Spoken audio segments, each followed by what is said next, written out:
రోజు నేను బయటికి వెళ్ళి ఇంటికి వచ్చేసరికి మా అమ్మాయి ఫాదర్స్ డే సందర్భంగా నాకు ఇగో ఇలా రాసి చూపెట్టింది.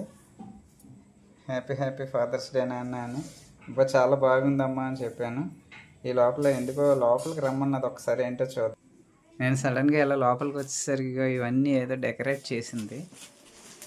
డెకరేట్ చేసి వీటన్నిటితో పాటు నా ఫొటోస్ కూడా పెట్టిందిట. అవన్నీ నేను ఇంకా ఎక్కడన్నది నాకు చూపెట్టలేదు, కానీ ఇంకో సర్ప్రైజ్ ఏదో ఉన్నదని చెప్పింది. ఆ సర్ప్రైజ్ ఏంటో కూడా చూపిస్తుందిట. ఏంటో చూద్దాం. ఇగో ఇది, వావ్, ఎంత బాగుందో చూడండి. ఇది మా పాప ఇది అమెజాన్లోనే ఎక్కడ బుక్ చేసింటే, హ్యాండ్ రైటింగ్ కూడా మనమే రాసుకోవచ్చుట. మనకి నచ్చిన స్టైల్లో మనం పేరు రాసిస్తే వాళ్ళు ఇలా తయారు చేసిస్తారట. సో ఫాదర్స్ డే సందర్భంగా ఇలాగా తయారు చేయించి మా పాప గిఫ్ట్ కింద నాకు ఇచ్చింది. చాలా బాగుంది అనుకుంటున్నాను. మీ అందరికి కూడా నచ్చింది అనుకుంటున్నాను. మీ అందరికీ నచ్చితే ఒక్కసారి అందరూ కూడా లైక్ చేయండి, సబ్స్క్రైబ్ చేయండి. Thank you.